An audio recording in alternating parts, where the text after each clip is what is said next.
pertanyaan seperti itu kategorinya ini keluhan. Ya kalau tanya gimana hukumnya poligami hubungannya dengan istri ya jelas siap perang gitu aja. Itu pasti.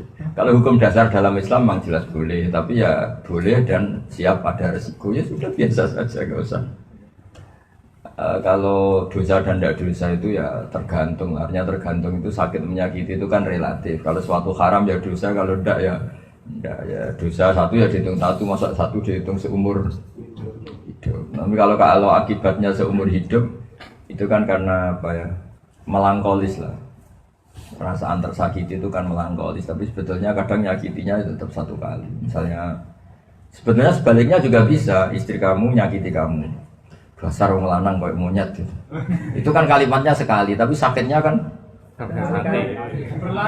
berlanjut. Jadi ya sama. Nanti tanyakan malaikat bagian nulis, ini dosanya ditulis berapa ini. Jadi wilayah-wilayah seperti itu yang penanya sampean itu juga gaya-gaya nantok. Karena apa ya? Problem sosial itu kan memang lazim ya. Jadi kalau milih merantau di Korea misalnya, mungkin cari uang gampang, tapi resikonya jauh dari apa? Keluarga. Kalau kumpul keluarga, nyari uang susah, tapi dekat keluarga. Tapi resikonya apa? Dimarahin, diomelin. Ya sudah hidup ya, seperti itu. Ya biwakum ayyukum ahsanu amala. Saya punya data kitab yang saya kenal bagus sekali. Kitab itu cerita begini, semua yang ditakdirkan Allah itu baik, yang nggak baik hanya satu maksiat. Karena nggak boleh kamu zina, maling berdasar kodok kodar. Jadi asal tidak maksiat itu sesuatu pasti positif. Termasuk beliau mencontohkan gini, contohnya pasti unik. Ini terutama yang punya teman-teman banyak. Kata siapa dia teman akrab, setelah saya miskin nggak dijenguk lagi. Padahal zaman saya kaya sering kesini. Banyak nggak orang miskin yang jatuh miskin bilang gitu? Zaman kaya temannya banyak, zaman miskin hilang ditinggal. Itu kata kitab itu bagus. Allah mentakdir begitu tuh bagus. Coba kamu kaya raya dulu sering traktir temen terus numpak limusin bareng kemana-mana. Tadi saya diantar limusin Korea. Orang miskin temen tetap ke situ. Padahal kamu nyuwun sewu sudah buruhnya orang bikin bata, buruhnya orang manol kerja di pasar. Malah malu tuh jadi tontonan. Artinya Allah mentakdir saat kita miskin teman tidak ngejenguk itu bagus. Kalau kita miskin terus teman-teman jenguk malah jadi tontonan. Pernah kaya raya traktir ditilihi teman pas buruh di rumahnya orang milih ditilihi apa milih enggak? Malu kan?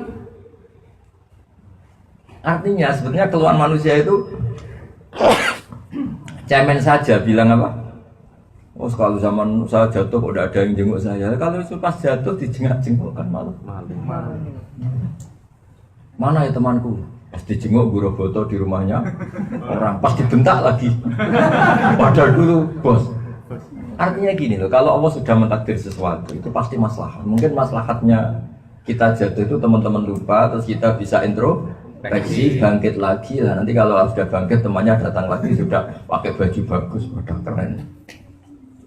Jadi artinya gini loh, banyak keluhan-keluhan manusia ini sebetulnya nggak proporsional gitu. Allah sudah menyiapkan seperti itu.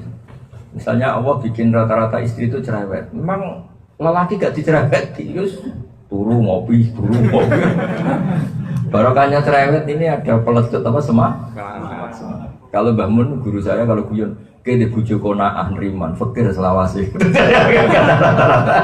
Wong lanang rai-rai gini kok bojone nriman, wes mesti tak jamin turu mangan roti, rokok turu mangan ngopi. Kok sambil nunggu mati. Barokahnya sampai begini, barokahnya apa coba? Kecerewetan. Jadi artinya kalau Allah bikin sesuatu itu sudah dipertimbangkan lah kira-kira gitu bahasa manusianya apa? Jadi nikmati. Begitu juga poligami. Poligami itu dihalalkan Islam, tapi kan dapat nikmat. Masa dapat nikmat gak dapat umpatan, gak dapat maki-makian, ya sudah lah. Tinggal kita nonton saja. Ya, artinya sesuatu bilang kan pasti ada resiko. Makanya saya sering bilang ke teman-teman, saya datang kalau kamu poligami, tapi ada resepsinya. Waduh, Gus gak resepsi, perang. Ada yang berani poligami pakai resepsi? Bisa perang. Jadi menurut saya kita ya jangan merubah hukum Islam, tapi yang ngitung kekuatan apa?